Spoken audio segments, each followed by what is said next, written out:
Friends ఇవాళ మీకు 20,000 గజం ఉన్న ప్లాట్ జస్ట్ 15,000 గజమే వస్తుందండి. ఇది ఎక్కడ వస్తుంది అనేది మీకు ఎక్స్ప్లెయిన్ చేస్తాను అన్నమాట.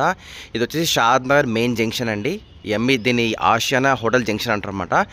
ఇది మనకి హెచ్ఎండి లిమిట్లో వస్తుంది. సో ఈ హైవే నుంచి ప్లాట్ వరకు వచ్చేసి 1.5 కిలోమీటర్ డిస్టెన్స్లో మనం వెళ్ళిపోవచ్చు అండి.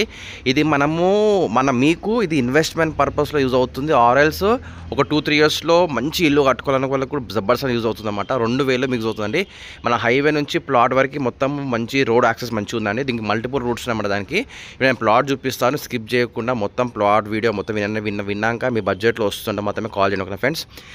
ఇది వచ్చేసి 30 ఫీట్ రోడ్ అండి. మీకు ఏదైతే కడీలు కనిపిస్తున్నాయో అదనమాట ప్లాట్ అనమాట. పర్ఫెక్ట్ స్క్వేర్ ఉందన్నమాట. దాని పక్కన ఇంకొక ప్లాట్ ఉంది. దీని పక్కన వచ్చేసి రోడ్ ఈ 30 ఫీట్ రోడ్ అనమాట. ఓకేనా. చుట్టుపక్కల చూడొచ్చు మొత్తం హౌస్ ఉన్నాయండి. G ground floor, G+1, G+2, G+3 house ఉన్నాయన్నమాట.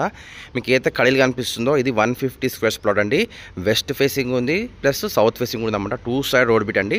2 సైడ్స్ 30 ఫీట్ రోడ్స్ ఉన్నాయన్నమాట మనకి ఇది. ఓకేనా. హెచ్ఎండి లిమిట్లో వస్తుందండి. ఇక్కడ చుట్టుపక్కల హెచ్ఎండి వచ్చి 20,000, 25,000 గజం అమ్ముతానంటారా. మనకు 15,000 మంచి డిస్కౌంట్లు వస్తుందండి. మనం ఓకేనా.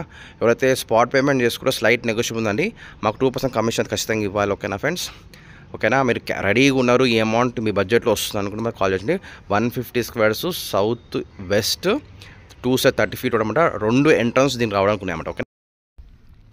హలో ఫ్రెండ్స్, నా పేరు రాఘవేందర్ అండి. నేను ఒక ప్రైవేట్ కంపెనీలో వర్క్ చేస్తున్నాను అన్నమాట. అండ్ ఆల్సో 9 ఇయర్స్ నుంచి నేను రియల్ ఎస్టేట్ సెక్టర్లో ఉన్నానండి. ఫస్ట్ 5 ఇయర్స్ ఏంటంటే ఒక కార్పొరేట్ కంపెనీలో రియల్ ఎస్టేట్ అయ్యిందని నేర్చుకున్నాను అనమాట. దెన్ కొన్ని కస్టమర్స్కి ఇప్పించాను ప్లాట్స్. దెన్ లేటర్ ఆన్ ఏంటంటే నాకు తెలిసిన విషయం ఏంటంటే కార్పొరేట్ రియల్ ఎస్టేట్ కంపెనీస్లో రీసేల్స్ చేయరనమాట. అంటే కస్టమర్స్కి ఇప్పించిన ప్లాట్స్ మళ్ళీ రీసేల్ చేయమన్నమాట. అది కంపెనీ పాలసీస్ అనమాట. ఆ పాలసీస్ నాకు నచ్చాక నేను బయటికి వచ్చి ఓన్లీ కస్టమర్స్ ఎవరైతే కంపెనీలో కొనుక్కుంటారో ఆ ప్లాట్స్ మాత్రమే రీసేల్ చేస్తానండి. ఓకేనా. సో ఓన్లీ నేను రీసేల్స్ ప్లాట్స్ మాత్రమే చేస్తాను.